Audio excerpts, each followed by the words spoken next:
guys, I'm Bella, the Maker Mama boss lady behind Bella's Custom Crochets, and this is a special edition, I guess, yearly special edition, and the second annual something. Not really a podcast. I'm going to be doing my year in review for 2020. Happy 2021, guys. It's now, I've already lost track, and we're like, what, 3 days in? 4 days in? It's the 4th. Today's the 4th. You're seeing this later this week. But yeah, I'm going to do my year in review for 2020 and also my goals for 2021. I want to say right up front, first of all, welcome. I want to say that. Thank you for joining me. This is not my normal video style. Usually I do a podcast every other week if you're new here, as well as pattern release videos for all of my designs. I'm a crochet designer. And then other tutorials and fun vlog stuff and whatnot. You can find everything you need to know about me down below. This video it is going to be a little different. I think I make these more for myself than I do the public, maybe. It's kind of like my end of the year journal entry, start of the new year journal entry, some kind of journal entry, because it's really fun for me to look back. I do keep most of these stats and whatnot on a spreadsheet, but I do like looking back over the blog post, which will be linked down below for the notes for this, and just comparing year to year. It was really interesting. I was going through the one from 2019 this morning and just seeing what I accomplished and what my goals were. There's the cat. There's always a cat.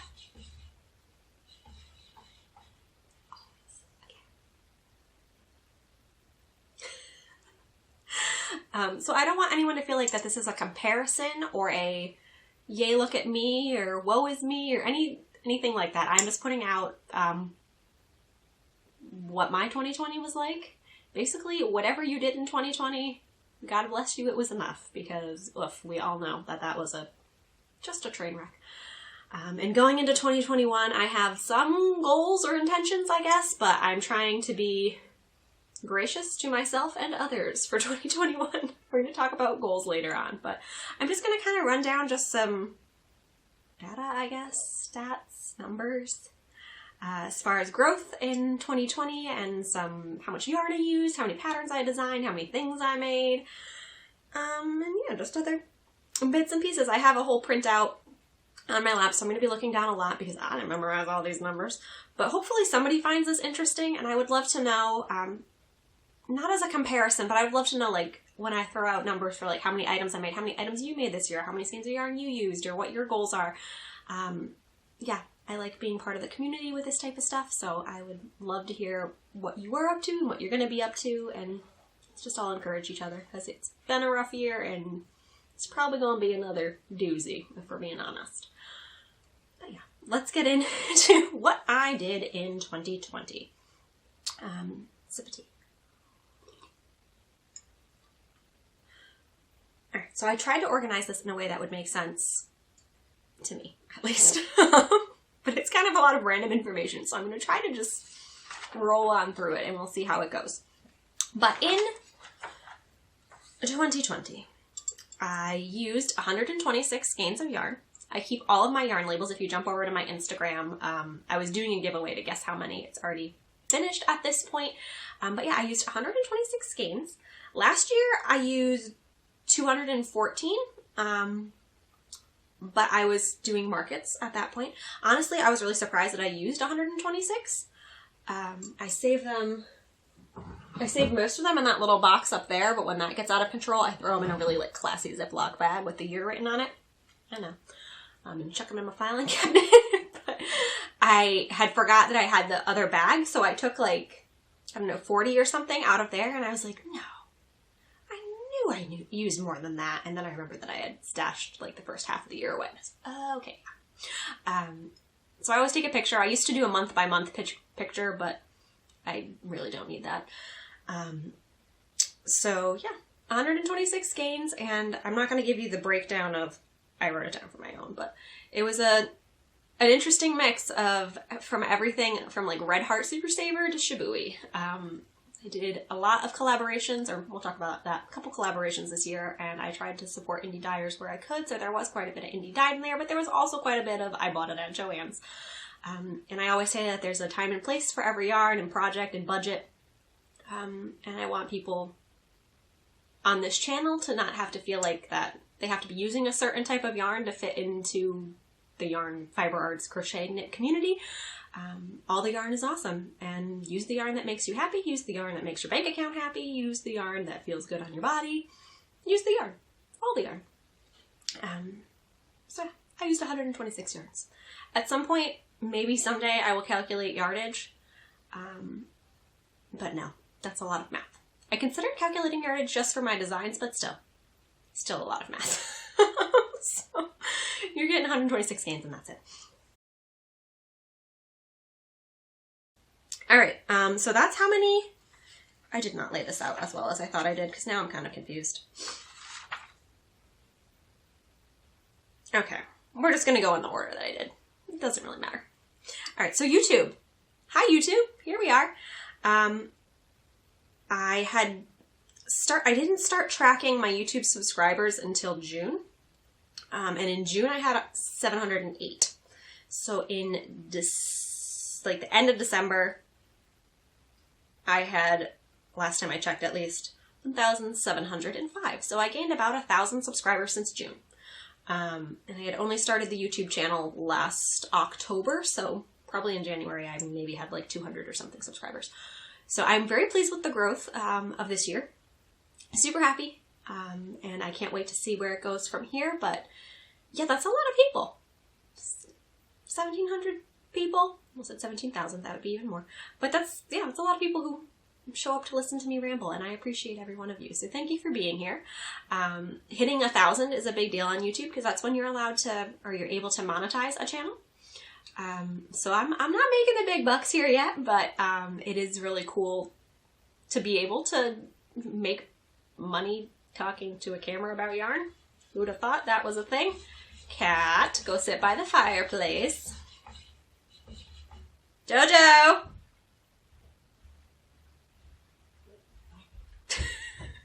Every single time. They hate that I shut the door. They're not in here the rest of the time, but as soon as I shut that door, my husband is sitting by the fireplace. Why are the cats not sitting with my husband by the fireplace? So YouTube. I was able to monetize it. And the majority of the videos up until about November, Jojo was editing. He is just much better at technology, so he did the majority of the editing on stuff. He showed me early on how to like mark up the videos, so I would put in like place markers and be like, put in photo here, put in title here. But that was the extent of my video editing up until about November, when I started doing, right before Vlogmas, I think. Vlogmas is when I started doing them completely by myself, but like the couple podcasts right before that, he started teaching me. Sorry, I keep clicking my ring on the cup. That's probably really annoying. Started teaching me how to do some video editing, and I am by no means a great video editor. Pretty much every time I yell, help, I need an adult! And then he comes and helps me. But I'm learning, doing it, kind of, sort of. And occasionally I yell, I'm the best video editor in the world! And then we go to finish it, and he's like, no, what happened here? I don't know. But yeah. So I'm learning how to video edit. I'm also learning how to speak English. It's the only language I speak, guys. We use a program called Lightworks. It's a free editing software. It's not super magnificent, and I mean, I haven't used other programs, but I don't find it very intuitive, because nothing on computers is intuitive to me. But if you're looking for a free video editor, it ain't bad. So that's what I accomplished on YouTube. As far as video content, I put out 22 podcasts, 9 pattern drops, 14 tutorials, 8 vlogs, and 4 others, which were like how I organized my yarn room type stuff, which was a total of 57 videos, I believe, which is a lot more than I would have thought for a year.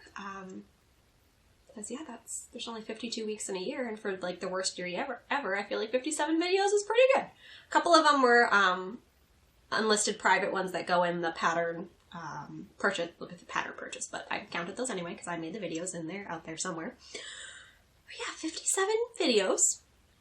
And my most popular, in case you were curious, by a landslide, with over close to 42,000, not 4,200, 42,000 views is how to make crochet button mask extenders, ear savers, the little band with the 2 buttons on the end. Easiest thing I have ever created. But yeah, just a really timely video, and a lot of people found it helpful, and it had a little like printable download thing that linked over to the blog with a little thank you for wearing a mask, being a frontline worker type thing. Printable with it, and yeah, just super popular. So I don't know how long that's going to stay popular. Hopefully eventually we stop wearing masks and saving ears. But yes, that is my most popular video. It has nothing to do with my brand, nothing to do with what I normally make, and is the most boring thing I've ever made. But people want to know how to make them. So I'm glad that you guys enjoyed that video and found it helpful. I hope you saved lots of ears. I think that's it for the YouTube stats. The blog, not as many stats there. I put out 43 blog posts, which is a little less than one every week. But again, I thought that was pretty good. My original goal was to blog weekly, but there's obviously some weeks I skipped in there, and I still think 43 is pretty darn good. And I started doing the show notes on my blog this year as well, so all the podcast episodes have a, not all of them this year, I think I started in maybe August or something, but I started doing the show notes over on my blog instead of in the down bar, and putting in nice little pictures and making them just prettier than a pile of YouTube links. And again, most popular blog post, ear saver. How to make an ear saver. So if you haven't made any yet and you somehow missed that craze, and are staying at home in the winter months and need some little tiny things to do, ear savers. I got you covered. And I think my second most popular one is how to make faux fur pom-poms, which is super fun. Super messy, but super fun. And there's a YouTube video for that one as well, which also might be in second place, but by like a third of the number of the ear savers. So yeah, I would like to try and blog weekly again, but just for consistency's sake, but I think I did okay. And I have a long list of blog posts that I want to get out to you guys, but it's just a matter of making them and writing them and putting them in the world. Instagram. I cleared 8K this year, which was super exciting, like right before the end of the year. It was like December 29th or something, and I was like, it's stuck at 7,999, like somebody. So that was really exciting.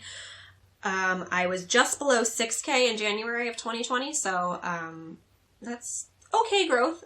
The Instagram algorithm is a beast, and Instagram in general is kind of a beast these days. And I feel like if you're not producing daily reels of you dancing in a crop top or something, you're not getting seen, which is, not what I'm doing. And reels are a pain. And for whatever reason, I can't figure out why. I have no idea. I can't get the music on reels, at least if I make them in Instagram. I know there's like other apps that you can use to then put. I hate the reels. I hate them. You don't have a TikTok. I don't care to have a TikTok. I don't want to dance around or throw yarn in the air and then catch it and have it be a slur. Like, I want to do YouTube videos. I don't want to produce 15-second clips of things. Sorry. I hope somebody's enjoying it, but I'm sure not. But I think that's kind of the key to the Instagram algorithm at this point, and pinky finger is just like antsy today. So yeah, I sometimes do a reel with a pattern release, but other than that, I'm just posting photos, and it's probably not the best from an algorithm, but I'm not making daily reels. I'm sorry. And someone had suggested maybe if I had switched from a business account to a creator account, I would get the music, or if I had a personal account, maybe I'd get the music. And then someone was like, well, maybe it's because you don't have an iPhone. It just seems that Instagram hates me, and no one knows why. I know there's other accounts that have this issue, or people that had music and then the music disappeared. And I even thought about like, oh, well, I can record the reels with like, what is it? Like the, not copyrighted, but like the music that you can use in like YouTube videos, I forget what it's called, but the music you're allowed to use in videos. And I was like, oh, maybe if I play that in the background off my laptop and then dance around for the reel, then I'd have to do it all in one shot. Otherwise there'd be weird cuts, or I'd have to time it perfectly. And again, this is way too much production for Instagram. So, and particularly because I don't actually make any money on Instagram, I'm not going to bother. So please tell me your thoughts on Reels, and if you're loving them, and if you're great at them, and if you have any apps that are better. I tried InShot, called it InStep before, InShot today for a pattern drop, and I don't love it. So that's my thoughts on Instagram. So yeah, I'm just over 8K now. My mailing list is not seeing as much growth as I would like. I'm at 429. I was at 250 last year, so that's not amazing growth, but it's not terrible. That's still a whole bunch of people who want me in their inbox. I personally hate mailing lists, even if it's someone that I really care about. Like I should have looked at how many emails. I don't read my emails.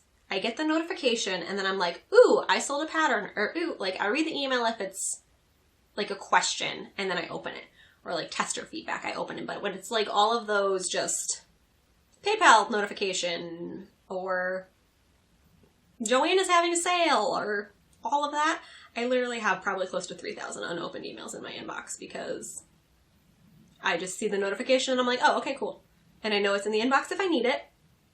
And then I don't read it because who wants to read a PayPal invoice?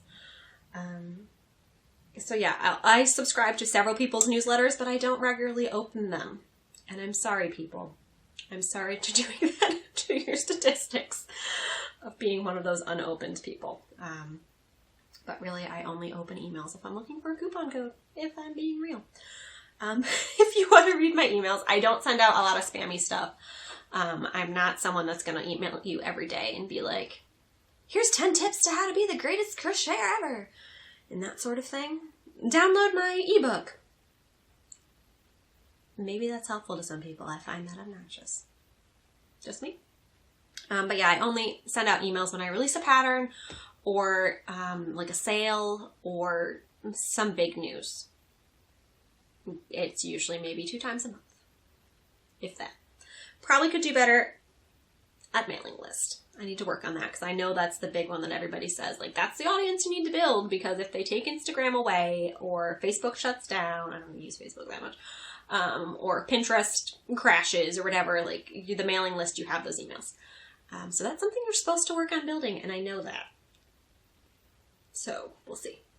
I use MailChimp. Kind of don't love MailChimp. Again, not very intuitive. And they keep updating it. So as soon as I figure out where something is, they move it. These might just be me problems. Anyone else? Pinterest, I don't even have stats for you on Pinterest because I am the worst at Pinterest. All these other things that I said I wasn't good at, I'm actually the worst at Pinterest.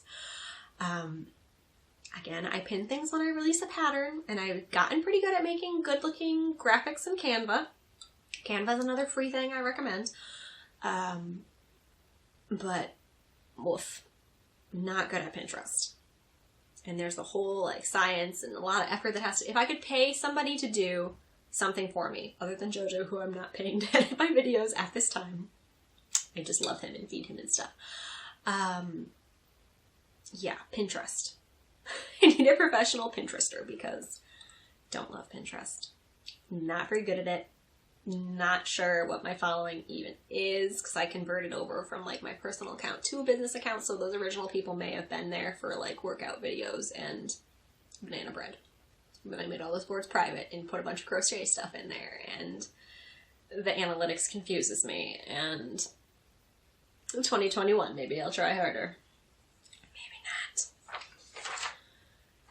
Alright, we're actually going faster than I would have thought that this was going to go, but it's going to slow down here. This is where it's going to slow down. Designs. I'm a designer. Usually my goal is to hit 12 designs a year, which is, 1 a month or something like that.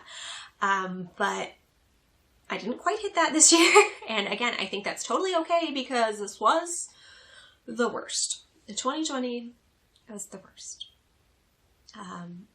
My Facebook banner photo. Again, I don't really use Facebook other than to occasionally post pattern releases. But my Facebook banner photo on my personal Facebook page is John Ralphio from Parks and Rec, who I can't do an impression of properly, but it just says 2020 is the worst, and he's like, yeah, the worst. But I think anything you got done this year, good on ya, basically. So I had set out to do 12 patterns, but I feel like if I'm going to do 12 patterns a year, I need to stop doing things like giant fingering weight sweaters, because there's no way that I could do one of those monthly. Absolutely no way. And I'm not someone that can design it like on paper and then send it into testing without having fully made it and worn it on myself, and usually frogged it a couple times too, which is apparently what I do with fingering weight designs now. So yes, I designed 11 things and successfully launched 9 of them in 2020. So I'll run through the breakdown of what that is. I designed 3 garments, and that's counting the one that I released today, January 4th, because the whole process was like from July to December of 2020, and just released it today on the 4th. I was really kind of annoyed I didn't release it in 2020, but with everyone's holiday schedule and testers and stuff, I couldn't push everyone to finish a pattern test like the week of Christmas. That would have been horrible. So, giving grace this year. And last year, and all of the years. Everyone needs more grace these days. But yes, 3 garments, including the Nick pullover, which released today. 3 garments, 4 cowls, 2 shawls, 3 technically if you're counting the Hope in the Future wrap, which is fully made and mostly written. I just need to do the chart and get it tested. So that'll be releasing probably in February. But again, all the work was done in 2020. So I'm counting that as a design, just didn't release it yet. And 1 baby blanket. I don't have the baby blanket here to show you. I made 2 of them and they've both been gifted. But all the other things I can show you. So I think maybe in the correct order. It doesn't really matter what order, but I will just give you some quick not sneak peeks, they've been out for months. Some quick looks at what I designed this year, and I will make sure to link either directly down below in the down bar or in the show notes, or whatever we're calling it, that blog post that corresponds with this. I will link all of the patterns as well if you are interested, and I will try to on screen as well throw in a card for the pattern drops for the videos that for the patterns that have it. I think I started a couple patterns in. I don't think this. No, maybe they all have pattern drops this year. I think they might. Okay, so this is the One Skein Wonder Cowl. This is the DK version. I can put it on whenever. Who cares about my hair at this point? One Skein Wonder Cowl. It is DK. This was made in Cup of Tea yarn. She is a local natural dyer. This is dyed with logwood, which is amazing that you can take a piece of wood and make purple. This kind of looks cute with my outfit. I don't know, maybe I'll leave this one on. This one I released in January or so, and it's a really quick, as the name implies, 1 skein of DK weight. It's not a huge, like, super keep you warm like when you're skiing in the Alps. Is anyone skiing in the Alps these days? Can you get to the Alps at this point if you don't already live there? Probably not. Yeah, it's a cozy, not too warm, nice to wear indoors. Or like under a coat bunched up as well, but if you're looking for like Arctic activity, this is probably not the warmest. But it's a cute little throw-on over layering accessory. And yeah, it only uses 1 skein of DK, and I'm always completely befuddled with what to do with 1 skein of DK. So this was one of the things that I made with locally dyed yarn. It's kind of my goal in 2020 to work with local dyers in Connecticut. So this is a Connecticut dyer. And I will try to link dyer information if I remember as well down below. If not, it's in the pattern drop videos and blog posts. All right, so this was the One Skein Wonder Cowl DK. Then I released the Puzzlewood Cowl, I believe, was next. No, I think the baby blanket was next, but I don't have that to show you. So the Dandelion Dreams baby blanket is a dandelion stitch. It's a my take on the star or daisy stitch, slightly modified. It's 4 blocks of color with a little lacy, latticey motif in between and a cute border. Baby blanket size, really fun to mix up colors, and I'll throw in a picture here, I suppose. I don't do a ton of baby designing, but there was stuff going on in the beginning of 2020. We had some friends having babies, and it was released as a fundraiser for one of them, so again, jump back to the pattern drop video if you want to see more about that, but Dandelion Dreams baby blanket is my only crochet baby blanket pattern. You can find it in my shop. I'm torn now. Do I take off the cowl? I'll take off the cowl and just keep putting on cowls. Why not? It's like going on 10 p.m. here. I don't need my hair to look good. Not that I went anywhere anyway. Alright, so Puzzlewood Cowl, I believe, was next. This one is a really unique one. I haven't seen many others like this, especially in crochet. Oh, hello, part of my hair. Where did you go? Goodbye, I should say. So it's got a split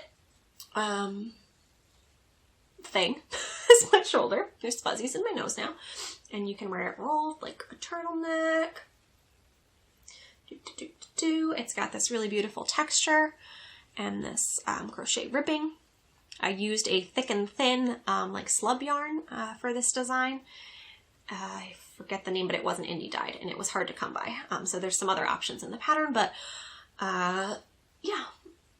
Inspiration was Puzzlewood Forest in the UK, which is what Tolkien took the inspiration for Fangorn Forest from.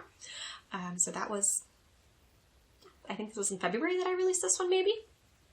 I wear this one a ton. It's super wearable, super warm. My coat is kind of this color too. It's like green and tweedy, so it looks real good with my coat. It's nice if you want to like go out and shovel or something. And I'm just a big fan of cowls at this point in my life over shawls because I don't have to constantly be adjusting them or my daughter's not going to pull them off.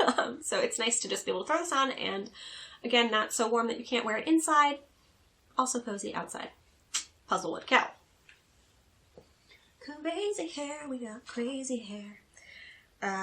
After that was the One Skein Wonder Cowl Light. So again, same motif. And I should have mentioned there is also a stitch tutorial that is on my channel for how to do this stitch flatten in the round. I can link that one here too for you. One Skein Wonder Cowl Light is a pattern that requires 1 skein of fingering weight yarn. And this is a great gateway drug to fingering weight yarn if you're a crocheter. This is probably my favorite cowl of mine. Every time, I'm just like, I don't know where this fuzz is coming from. This was made with Once Upon a Corgi, who has since changed her name to something about hellhounds. That was not the name. Her name is something with hellhounds in it. Please? Hellhounds, maybe? I don't know about that. But she's another Connecticut dyer. This is her colorway That's No Moon, which is a Star Wars reference. And yeah, this is just another super wearable. These all kind of look good with my outfit. What doesn't look good with mustard yellow and stripes? That's basically my my brand as a whole. So yeah, really like this one. And if you have ever purchased a skein like in a sale and you were just like, oh, shop update, get me that skein. And then you have no idea what to do with it, or maybe you have one left over from like a sweater quantity, or you want to support local dyers or indie dyers, but you don't want to spend a sweater quantity's amount of money, so just 1 skein is what's feasible to you. This is a great pattern. It's a great gift pattern. It's a great pattern. I really love this one. And you can kind of just go, the pattern has some information. Most fingering weight skeins are about 463 yards, I think. This one was made with one that was slightly less, maybe, I don't remember the exact yardage, but there's a method in the pattern that's going to allow you to basically use the whole skein without having to play yarn chicken. So you can just go until you run out. One Skein Wonder Cowl Light. Maybe tied with the Puzzlewood for my most worn of 2020. Then what did we do? Are these in the right order? Maybe. Fandeco Vest. This I'm not going to put on. I will either put in a picture or just link you over to the pattern drop video. But this is a tunic length lace vest using what I call my Fandeco stitch motif that I made up. So I'm very proud of this stitch motif. It was inspired by Art Deco fans and Egyptian paintings that inspired the Art Deco. Yeah, it looks like fans, right? So Fandeco, fan and Art Deco put together. This one is made with worsted weight, and it is Fair Isle Port Harbor. Port. I think Harbor's the sport weight one. Port is, I think, the worsted, but I don't really know what's going on with Fair Isle. Earlier this year, I checked, and their Instagram account was like just stopped being active, and their website, everything was clear. So I'm not even sure if they're still a company. But I really loved this yarn. It is a cotton viscose blend. And it's just like really loosely plied. This is obviously the tassel, but it's a really loosely plied yarn. and kind of splitty for crochet, but I really like it. I really like the drape. I really like the feel of it. It holds up really well. If you can come across any Fair Isle, either port or harbor, really like it. But Testers made it in all manner of cottons and bamboos and acrylics. So again, just a really fun one. You can play with the length. It's got no sleeves because it's a vest. Open front, it's got this drapey little bit with a tassel tie. Got some ends popping out there. Don't look at them. Also might be inside out. Fandeco vest. This was my first garment of 2020. And that was in the spring sometime. Then we did I should have piled these in the right order. I did not. Serenity and Shiloh shawl, which began the I'm going to make it and frog it phase of 2020. I think probably because my brain, this one definitely, my brain was just not functioning at that point. This was in the spring shortly after the Ronas. And my brain just could not. So I released it to Testers, and then they were like, actually, so I ended up frogging half of it, having already sewn in all the ends of this super stripy shawl that had a lot of ends in fingering weight. Sewn in the ends, blocked it, and then they were like, no, because my just numbers were off. So I ended up frogging and remaking it. And that was a big pain because I had to cut it because I had sewn in the ends. It's always a toss-up of, do I take good pictures so I get testers who are going to actually be interested in making the thing because they've seen a good picture of it, or do I part of the way make it and then finish it when the design is finalized? I usually go with the first and regret it. But I am so grateful to have testers and a tech editor, which I should mention, this is the first year where I worked with Christine of Ambassador of Crochet throughout the whole year. Great tech editor, and she's had a wild year personally. A lot of stuff going on, and she's just still been on the case, on the ball about editing, and I really, really appreciate her because she does the math. Or checks my math. Make sure my math is actually math. But yeah, this one is again, fingering weight. You start at, which end do you start at? I don't even remember. You start at one of these ends. I think it's this one. Yeah, it is. You start at this end and you get wider, wider, wider, wider along one edge, and then you get to the middle and you do some decreases back to down the other side. This one I made with, the orange was something I had in stash. It was like a linen silk something, I think by Plymouth Yarns. The beige was a natural color of alpaca. There's alpaca fluffies orbiting around me at this point, by Burgess Brook Alpaca, which is a Connecticut alpaca farm and dyer and knitter. And then this was Silver Key Stitches. She's normally an indie dyer, but she had some special alpaca yarn made. So these are both natural alpaca colors, which I super loved. And I wanted to make something with them together, but I wasn't sure that this alone on my skin tone was fantastic because it's basically my skin and my hair. So we threw the orange in there, and I think it works. So it's a big one, but it's super lightweight, super drapey, and really fun to play with colors and combinations. And you don't have to use alpaca or indie dye. You can use really whatever suits you. So this is the Serenity and Shiloh, which the name was, again, inspired just by the whole Rona situation because I needed some more serenity wrapped around me. I still do. Don't we all? So serenity obviously is a word that just means like peace and bliss and rest and whatnot. And Shiloh means a place of rest. It's a biblical word.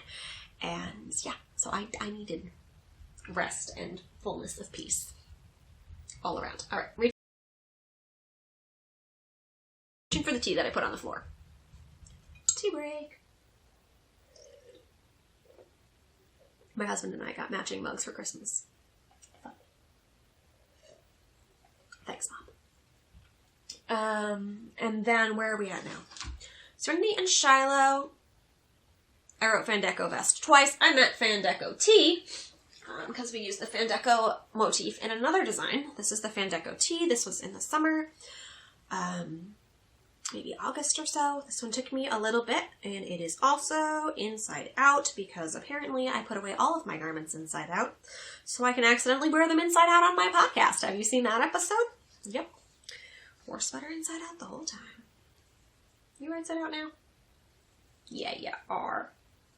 Maybe. I don't know. Are you inside out now? Right side. Right side. Yes. Okay.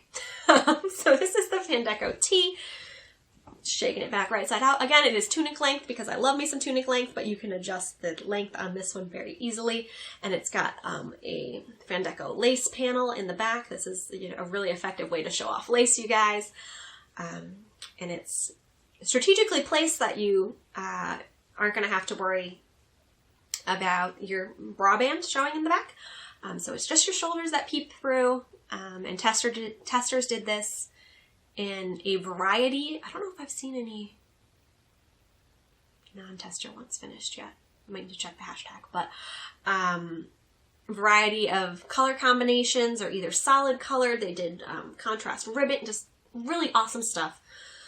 And I should say all the garment patterns from 2020 are size inclusive as well, from extra small women's up to 4X.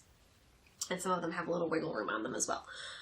So yeah, this one was my first attempt into a pullover design. A proper sweater type object. Before that, I'd just done vests and cardigans. So this was the first intro to pullover. And yeah, this was in collab with Kathleen of, she's both LaRue Crochet and LaRue Cotton.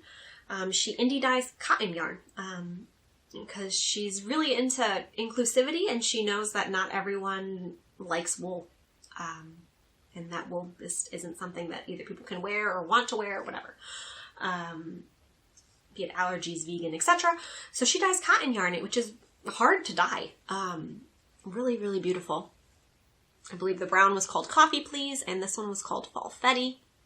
I'm really impressed that I'm remembering any of these things. But she did kits for the release, and it was marvelous. I really enjoyed working with her, and she, I was reading her, 2020 recap. I don't know if she posted anywhere else, but on Instagram, and she did, a ton of garments. She did a ton of stuff this year, and I was super impressed with how many garments she was able to design. Again, anyone who got anything done, power to you. Yes, so I would love to make some of her garments, and I definitely would recommend her cotton yarn as well. This one is DK. Okay, so that's the Fandeco tee. There may be more Fandecos coming someday of some other varieties. A lot of people were like, ooh, make a long sleeve version. It might. So that was the Fandeco tee. Then we did the Forgotten Lore shawl, which is surprising. To me, I mean, it's gorgeous. It's not really a surprise, but this was one that kind of happened by accident, and I think it was my bestseller of 2020. So this yarn, absolutely stunning. This is Shibui. It's lace weight. I think it's called Pebble is the line of yarn, and the colorway was Velvet, maybe. Shibui is totally out of my price range. I think they were normally $18 a skein, and they were 25 gram skeins. So they were basically mini skeins that cost almost $20. But I got it in a major clearance sale at a local yarn store. And I thought at the time that they were 50 gram skeins, and that I would have, and I thought they were fingering weight also, and I thought I would have enough to do the pullover I ended up doing later. A boxy pullover design, and then I did the math out after gauging, and it was going to cost $2,000 or something in yarn for someone who hadn't gotten on clearance, and to do it in my size, which is a medium. Yeah, it was insane, the amount of yarn that was going to be necessary. So we didn't make a sweater out of it. I think I had, actually I still have the yarn. I had a couple left. I think I had 5 or 6 skeins. I used maybe 4. But yeah, it's absolutely stunning, super drapey. It's a blend of recycled silk, fine merino, and cashmere. La-di-da. I'll probably be destashing these 2 skeins because I have no idea what else to do with 2 skeins of lace weight fancy pants yarn. But yeah, I made this, and it ended up just being super popular. And I think the timing of it as well, it makes me laugh. because I've never celebrated Halloween, but I released it in October and people took that as some sort of Halloween release, apparently. I didn't even think about it until one of my testers took like photos in a graveyard with like her spooky bat shawl, and I was like, oh, I see what's happening. Not my intention, but yes. It's batwing shaped. I cannot show you on screen. You're going to have to go watch the pattern drop. It's massive. But it basically, my husband says it looks like the bat signal. It basically does. It's got this puff stitch ridges. I was going for dragon wing, and then apparently it just became a bat wing. So it's very large, and it's got tassels, and I love this color, and it's my ideal purple, and I think it looks marvelous with my eyes and my poorly parted hair. And it's super lightweight because it's lace weight. You could also do it in fingering weight because it's a pattern that you can just make it until it's the length or the depth that you want. So you could change the gauge if you were feeling like using fingering weight instead, because lace weight, you know, it's a large gauge though. It's super open and airy. Did I end up frogging? I frogged this one a bunch. I don't think I frogged it in entirety, like some of the other designs, but I frogged it a bunch. And yes, I love it. So this was the most popular of 2020, I think, and I released it in October, so that was pretty good. Yeah, Forgotten Lore, the name was from Edgar Allan Poe's The Raven, which Poe is one of my favorite authors, and yeah, the first stanza has memorized it at one point, so let me see if I can get it. Like, I memorized the whole thing at one point for fun, because that's what homeschooled high schoolers do. Once upon a midnight dreary live hunter, we can weary over many a quaint and curious volumes of Forgotten Lore. Forgotten Lore Shawl. So yeah, it's a cool batwing, raven wing, dragon wing shawl. So that was supposed to be a sweater. It turned out to be a really awesome shawl. Forgotten Lore, and then the last things that I released, I only have one of the two because one has gone to live with Emily of A Rambling Yarn because she likes woolly things. But this is the Herringtone Marliday. I released this last month. It is another cowl because I have told you my love of cowls at this point. It is herringbone stitch. There's a tutorial on my YouTube channel on how to do this stitch either for the pattern or for your own use, both flat and in the round. And the pattern includes this solid worsted weight version as well as a marled fingering or sport weight version.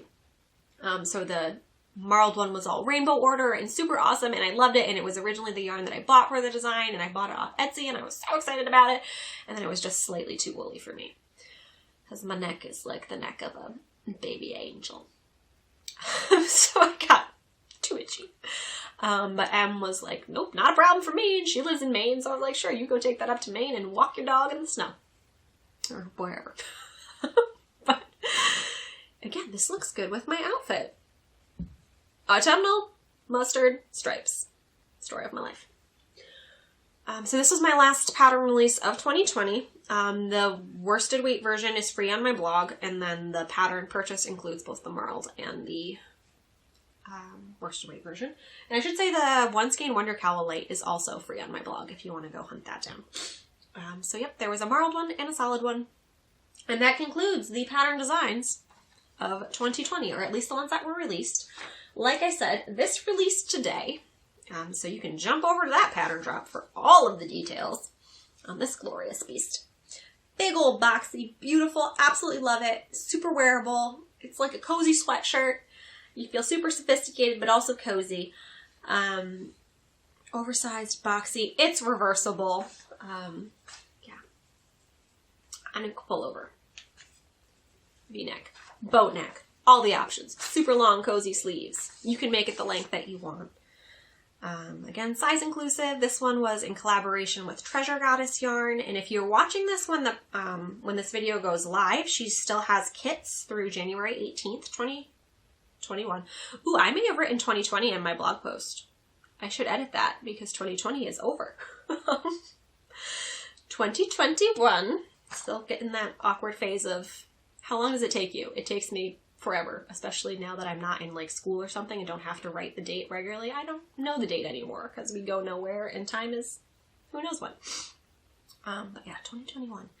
So this was supposed to be released in 2020, but giving myself some grace, it is okay that I released it 4 days into 2021.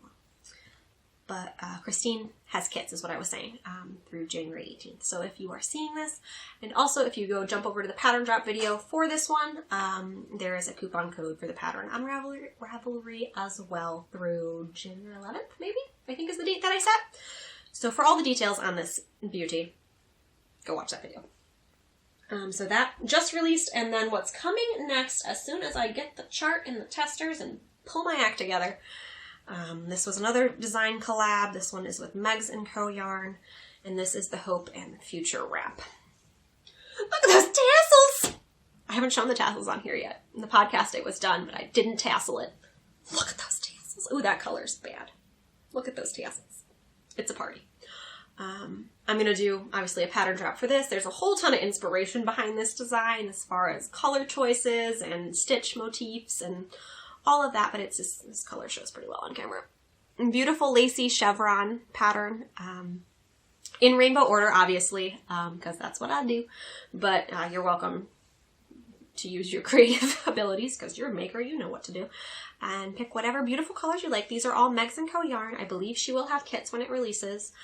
And it's made to use with 2 full-size skeins. So the gray and the black are the full-size 100-gram fingering weight skeins, and then 20-gram minis. So I was thinking as far as people who got advents or have hordes of minis in their life. I know some people like collect them, like trading cards or something. I don't know. What do people collect? But yeah, it kind of, I'm calling it a wrap because I don't like Hope and a Future scarf, but it is essentially a very large scarf. And it's got tassels on both ends, and it's chevron-y. Well, maybe the black isn't the best side to show you. We'll show you the gray. Chevron-y on the ends with little tassels. Tassels optional, but I think it makes the chevron points hang really nicely. You can wear it over your shoulders, as one does with a wrap, but I like a scarf better because wraps are fiddly.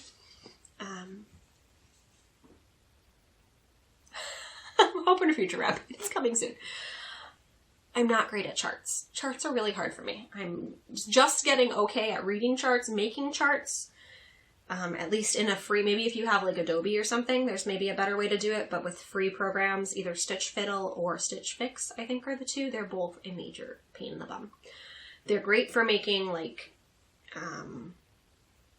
colorwork type charts, but stitch like lace charts are absolute pain. If there's another thing I could pay people to do, I'd probably pay people to make me lace charts. But the only pattern I think I've charted so far was the Serenity in Shiloh, which was another thing I learned this year. I charted a pattern, and it's fully written as well, but has the chart, and this one is also fully written instructions, but I think the chart is a helpful visual. So I need to do that. Just need to do it. And charts are also a pain to kind of go back and edit, so I kind of want to do a good job the first time. So that's the designs. I have them, they're just everywhere now. You can all go back over there. That pile probably looks real ugly on camera now. And I dropped my notes. Whew, we're getting to the end, I promise. So those are the designs. 9 launched, 11 designed. Yeah, I think that's all I had to say about that. I did 5 collabs, which I pretty much just talked about.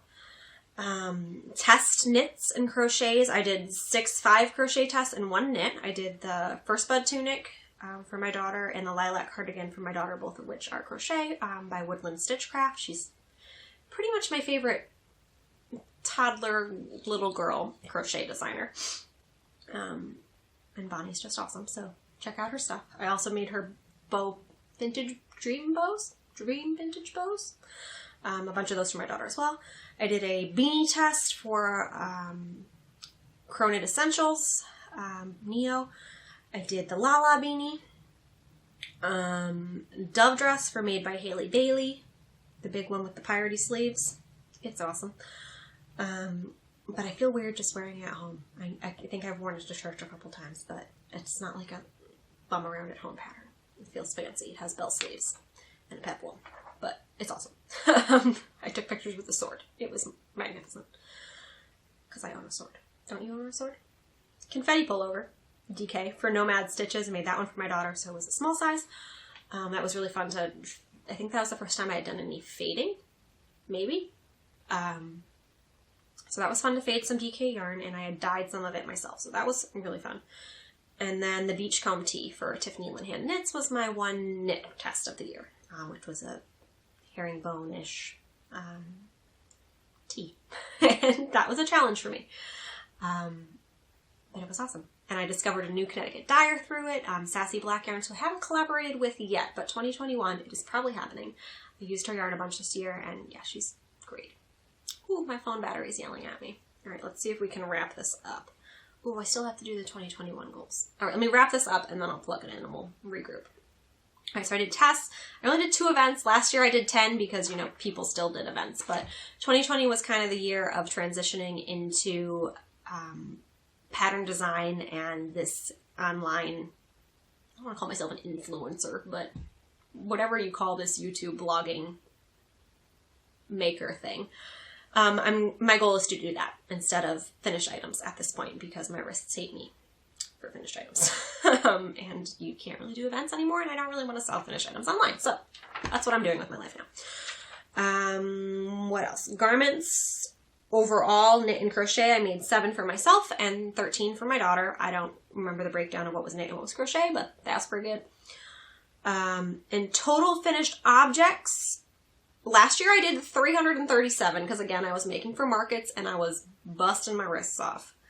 I have tried to not do that this year as much because I want to have wrists by the time I'm 35.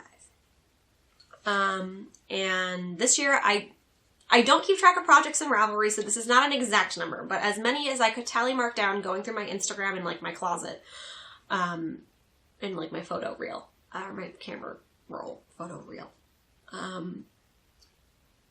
I came up with an even 100, but that can't possibly be right, but there's at least 100 of them. So that is not what I was expecting for 2020, so I think that's awesome. That's a lot of things. And I counted like pairs of socks as like one item, so technically more. But I did count tiny things like the hair bows. I still counted them as a finished item because I made them and I finished them and it took time. But yeah, that's everything from hair bows to oversized boxy garments. But yeah, that's a lot of things for my 126 skeins of yarn. So that's a lot. I like having that number. Again, not a competition. I'm a very competitive person, so I have to tell myself it's not a competition. I also want to tell you it's not a competition. Public service announcement. And then remaining whips, I only have the lockdown blanket because I gave up on it. Because lockdown went a really long time. And my state is still technically under emergency. The governor is now King Powers. For a long time. So, yeah, lockdown's real long. We're not, like, technically in lockdown. We're in different phases, whatever. I don't even know we're in anymore, but, yeah, I got mad at lockdown. I am going to finish the blanket because I hate having unfinished whips, which is why I only have one of them. But I need to get some more because it was all rainbow yarn. I ran out of red, and I need to get some more, and I need to fix one spot. And so it might just be like the 2020 blanket, where I look back and remember lockdown as a whole. So it was supposed to be 1 hexagon a day in a color for representing the week, and it just didn't work out.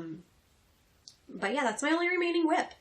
And then I wanted to mention my knitting accomplishments because I'm more of a crocheter than a knitter, honestly. I knew how to knit first, but I embraced crochet wholeheartedly. But knitting accomplishments, I got good at sock knitting this year. I'm going to have a whole video on my box of socks, which didn't make it to 12. I made it to 10. Plus 1 baby pair, so 11. But I had knit my first pair of socks last October, I think. November. So I got good at sock knitting in 2020. Good-ish. Made socks successfully that fit my feet. And I really like sock knitting. So I'm going to do a whole box of socks video separately. And then I knit 2 colorwork sweaters, and I hadn't done colorwork before other than like one tiny bit on a hat. So I did the Sanguine sweater for me by More Thunder, and the Uglagensren owl sweater for my daughter, which is maybe my favorite knit make ever. It was a challenge, but it looks really awesome. I gave it to her for her birthday. She loves owls. It's magnificent. So yeah, that's my 2020 accomplishments section. I'm going to go plug in my phone and we'll come back for the 2021 goals, which I promise will be shorter. I know this is getting long, but it's been a long year. Okay, so we have recharged the phone. Hopefully it's mostly in the same spot. Just want to go over my 2021 goals. And I promise this will be faster. I'm not a New Year's resolution type person. I think because I tend to be super motivated and driven at any time to a fault. And I don't do well with changes of plans. So like if I decide I'm going to do something in January, I'm going to do that thing to the point of needing an intervention. So I do goals very loosely, kind of do broad year-long goals, and especially after 2020, grace and simplicity, and trying, basically my overall goal, that was a horrible pronunciation, goal for just personally, I think, I can't sum it up into one word, but to just be grateful for what we do have and where we're at in that moment, and slow down and not be so worried about everything, because there's a lot to be worried about and it might kill me if I worry about it all. And just basically come what may, because I don't think 2021 is magically just going to get better. Come what may, we're just trying to cultivate a beautiful, happy childhood for my daughter, be it at home or wherever we're allowed to be at that point. Yeah, our daughter turned 2 and she is oblivious to all of this, thankfully. I am really grateful for that, and I feel for you mamas and parents who have been home with kids who got pulled out of school and all of that. Like, I'm grateful I'm not navigating that. But yeah, just doing all the craft projects and playing all the Play-Doh and making sure I don't get so caught up in how many blog posts I need to write that I miss this time. I'm normally home with my daughter anyway, so it hasn't been a huge change for me. But my husband's been working from home since March, and as like uncertain as everything was and is, we were really grateful to have him home. He's a super homebody, like can leave the house once a week, and that's a stretch for him. So he's always wanted to work from home. We have the office space that he's able to close the door and work behind the door, and the cat doesn't bother him as much as it bothers me, apparently. But yeah, so really grateful that he's been home and has been able to pop out for coffee breaks and see my daughter and just experience, because so much happens in between year 1 and year 2. Like, she's speaking in sentences now and doing craft projects. Like, yeah. So she's a whole person. And I'm glad that he's been able to be here for that. So that just enjoy our lives is my goal for 2021, and not set anything too lofty where I'm going to be beating myself up if it changes. Because, yeah, who knows? And that's life in general, and I think that's something I'm learning, trying to learn, reminding myself to learn daily, constantly. But yeah, 2021, it's gonna be a weird one. I'm here for it. But yeah, goals for the business. I have something really exciting coming, and I can't tell you about it yet. But there's something huge, big change coming in 2021. Probably, I'm hoping by February, might not quite be there yet, but if not, early spring. Maybe we can do it on the Roniversary. But yeah, big things coming. I'm not writing a book. I'm not being in a crochet movie. I'm not giving any more clues. Something really big and exciting, at least to me. I don't know if it's exciting to you, but to me it's a huge deal. And it's been a long time coming. So that's coming soon. And yeah, other goals. I want to hit 10K on Instagram. Numbers aren't important, but you get that swipe up link, and I want a swipe up link. So that's when you can put a link in your stories instead of having to link it somewhere else or be like, go Google this thing. I can just be like, swipe up, swipe up, swipe up. Make a reel of that. So yeah, swipe up links on Instagram when I hit 10K. I think I can rally 2,000 of you this year. Come on, people. If you're not following me, go do that. And I'm at 1,700 on YouTube now, and I would like to hit 5,000, 6,000. I I haven't been doing this long enough to know what a reasonable, like, growth trajectory is. For me using words. But yeah, I would like to hit 5K. More? That's great. Less? Whatever. But yeah, I do want YouTube to be I do all of this part-time because I'm home with my daughter being a mama, and that is my main focus, and I'm not trying to make a 6-figure income at this. If I do, that'd be fantastic. But overall, my business is a part-time, and mama is full-time. But yeah, if I could make a little more money on YouTube, that would be fantastic, because the patterns is a lot of like active work. YouTube videos don't take me as long to put out a video and then put it up there and have it up there forever. The patterns, you have to do the whole process and the editing and the testers and the frogging, but YouTube's a little easier to put up and monetize. So I would like to do that more. Thank you for being here for that. It makes a huge difference when you guys watch the videos, like the videos, comment on the videos, subscribe, share, all of that. I appreciate all of that so much. It makes a big difference to the algorithm and who's going to be able to find me and join in our little community here. So thank you for being part of that. And just for everyone that's joined this year, really, it's been a weird year for all of us, as I've made very clear in this video. But having this online community is a huge key for me. Honestly, crochet and knit is a huge key for my anxiety at any given year and point in time, but it has made a massive difference this year. So thank you for being there for every object that I've frogged and made and rambled about.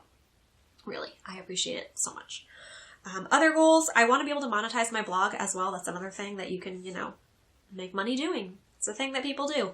I don't want to be the person that has seven pop-up ads coming at you and all of that. I'm going to try to not be obnoxious about it, but at the same time, I do want to be making money for the time that I'm pouring into a job and currently not getting paid for on the blog. There's a certain threshold you need to hit and stuff, and I need to focus a little more on the blogging, so I would love to, again, because you put up a blog post, it's there forever, it makes money forever. So that's a goal. I do want to launch an online shop on my website. My husband does all the website stuff, and he does a marvelous job. But something we haven't done yet is a shop component where you can actually buy from me off my website. Originally, we were going to make a finished item shop, and now that I'm moving away from finished items, I might do like some sale stuff of stuff I currently have in stock, or maybe do like, at some point I want to do like a sample sale, because I'm going to only need so many shawls in my life, and some of you might need them. So occasionally there might be finished items, or if I mess around dyeing yarn or something, I don't know. But overall, I want to be able to sell patterns on my site because Ravelry is a pain in the bum, and Etsy has all the fees. And again, you don't want to be dependent on any other site. So I would like to launch the online shop this year. And my website. Garment designs, I'm not going to set a number, but I do want to do more garment designs. I'm really excited about designing garments. I'm really excited about wearing things that I've made from my own imagination. And I'm really excited about putting out size-inclusive crochet garments, because there needs to be more crochet garments. There's a lot of awesome ones, but there needs to be more crochet and garments that make you go, wait, that's crochet? That's my goal. Because I feel like crochet still gets a bad rap.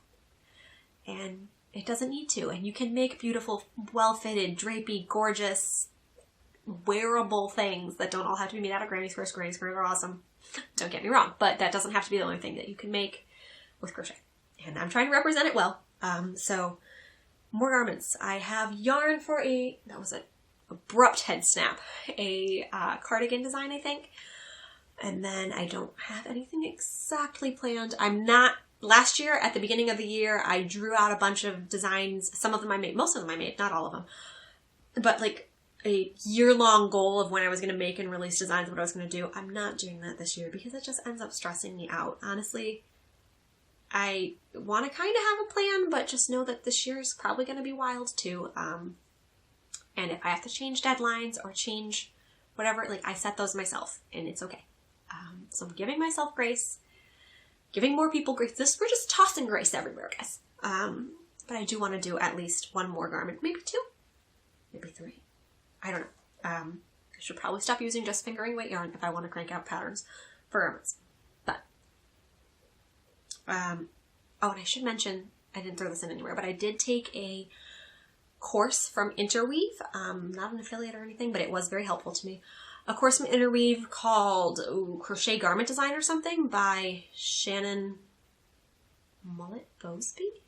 That's right. He's one of the guys from Sheba Guys Designs, maybe? I don't know. I will link it if I remember. But it was, I think it's originally like $50 or something on Interweave, and I think I got it on sale for like $27 or something. It was recommended by my tech editor, and it was super helpful as far as gauges and math and grading and just a lot of the numbery bits that really overwhelmed me about garment design, because I'm not a mathy person and I'm not a spreadsheet person. I'm a wing it and just redo it kind of person and make it work when I'm making stuff for myself, but obviously designs have to be precise.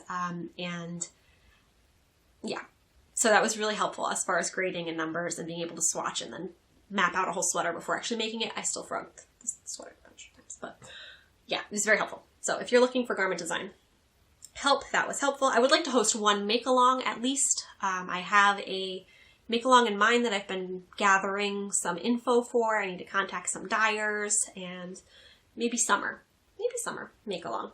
Let me know if you'd be interested in being part of make-alongs. Do you guys do make-alongs? I generally don't, because I'm always designing and making stuff business-wise, so that I try to not get sidetracked by fun make-alongs, but they are super fun. I did do Sock Week 2020 with Nadine Addy this year, but that's the only one I participated in.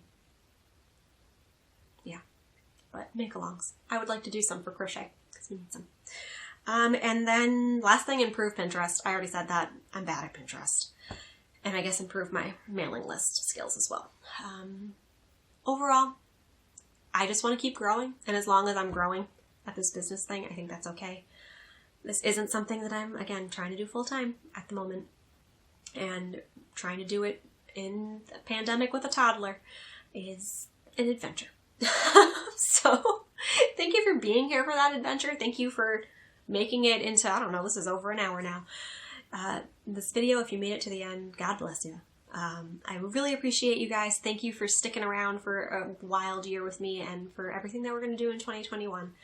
I really, really, really, really appreciate this community that we're building, and that really anybody even cares about what I'm making or doing. So thank you.